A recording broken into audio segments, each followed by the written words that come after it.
For the next 7 days, I'm going to get rid of everything I love. Okay, maybe not everything, but I'm going to do a dopamine detox. No social media, movies, junk food, alcohol or drugs, caffeine, shopping, porn, sweets, and even music. And why? Because I feel like all these things have been controlling my life instead of me controlling it. So I'm gonna take my life back and see how I feel without any dopamine for the next 7 days. So today is day 0, and the first order of business to get ready for my dopamine detox is to get rid of all my apps. This feels really weird because I had all these apps ever since I got a phone like a decade ago. I usually scroll on Instagram for a little while before bed, and I put on either a podcast or a stand-up comedy to fall asleep to. Today I'm actually going to put my phone and iPad away outside my room. Instead, I'm gonna actually read a book to fall asleep to. So let's see how it goes. Today is the very first morning of my dopamine detox. I had a really good sleep last night. I don't know if it was just coincidence or if it had to do with me not scrolling on my phone at night, but it's a good morning. And I'm heading to the gym now without any earphones, which is new, and working out without any music will be interesting, so let's see how it goes. Here's a footage of me working out. It really wasn't as bad as I thought, and the workout lasted like half the time that it usually does without me scrolling on Instagram or changing songs between every set. It was really interesting to notice my surroundings more, hearing other people make sounds and hearing myself grunt for the first time and breathing really hard, because I usually have my music on full blast. Oh my god, that's a big boy. Now I'm at lunch and I'm realizing just how much I was addicted to my phone because I can't remember the last time I was eating alone and not watching something or listening to something. And so it feels really strange to have just me and the food and nothing else. But at least the food looks really good. And then it was time to take Biscuit out for some fetch. She got a lot more attention from me because I'm usually on my phone listening to music or a podcast or watching a video. She says hello. And of course, I had to end the day with basketball, which is my biggest dopamine of all, but this is healthy, okay? I just got home and I'm ready for bed just before 10 o'clock. And overall, I thought it went really well. Easier than I thought. I know it's only day 1, but it felt really good not to check my phone. I felt pretty focused at work, and in my spare time, I was able to read my new book, and I read this much out of this. And it's kind of sad to say, but this is the most I read in a day after finishing school years ago. But don't get me wrong, there were definitely temptations. For example, I caught myself pulling out my phone several times and tapping where Instagram used to be, and it just felt so silly. I was checking my phone out of habit, and it wasn't even a conscious decision. And right about now is the time I would usually watch YouTube or Netflix until I fall asleep, but today I'm gonna continue my book and hope to fall asleep. It is day 2. I got myself a haircut, made some food. Now on my way to cafe to get some work done. I slept really good again, but when I woke up, I found myself reaching for my phone, and I was like, so silly. And these cakes were looking so good, and they had my favorite tiramisu, so it was really hard to resist.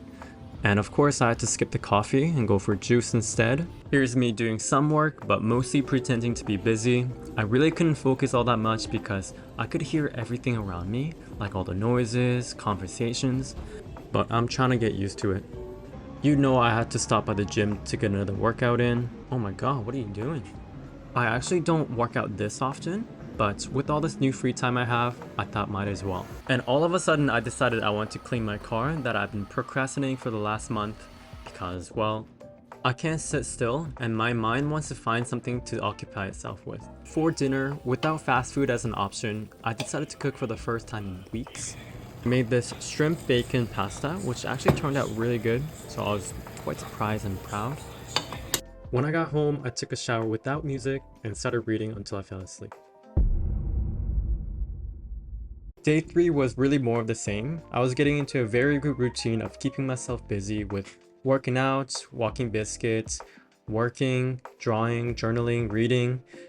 But at this point, I was getting so curious to check who posted what on Instagram, if I received any messages, what YouTube videos were posted, and what the scores are for basketball and hockey. I really had to fight my urges the hardest here. And driving home in complete silence definitely made me contemplate about life, and I'm not used to it yet. Here's a little mukbang that nobody asked for. Let me know in the comments if you think I should start a new channel. I'm just kidding. And it was really more of the same for day 4. Of course, I had to hit the gym, and after I went to go get some groceries, and I had to say no to the chocolates and Tim Hortons before heading out to enjoy the sun with Biscuit. And when we got back, I got to do some work, and I did some journaling as well as drawing. Excuse my bare feet. Oh, what is he writing? Subscribe for Biscuit? Oh yeah. For dinner, I went to go get Nando's chicken. I don't know if this is considered junk food, but I'm gonna let it slide, and I fell asleep with a food coma. Now, this is the morning of day 5, and by this point, I've gotten completely used to driving in silence, which I never thought could happen, but it's giving me a lot of time to think and organize my thoughts. I'm at my open house where I would usually be on my phone, but instead I am writing in my journal.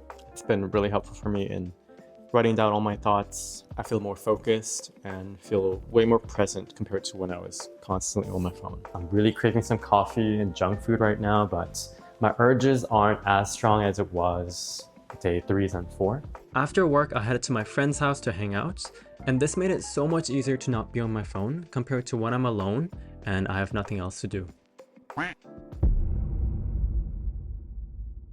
It's finally day 7 and I'm ready to break my detox. During the 7 days, the urge to get back on my habits and use all my dopamine vices were extremely high. And I gotta say, for me personally, the temptations never really completely went away, even till the very last day. It was definitely the hardest at nights where I was already tired mentally and physically, and I honestly want to give in, but the momentum of having a few days clean already kept me going, and I just got better at noticing and managing these temptations rather than them being just completely gone. Like, I could catch myself grabbing or wanting things like soda or checking my phone purely out of habit, and it wasn't because I actually even wanted it. And my attention span has also improved, and I noticed this because I could read so much and actually enjoy it, whereas before I would check my phone every few minutes just for the sake of checking it. I'm definitely going to continue to reduce my dopamine intake.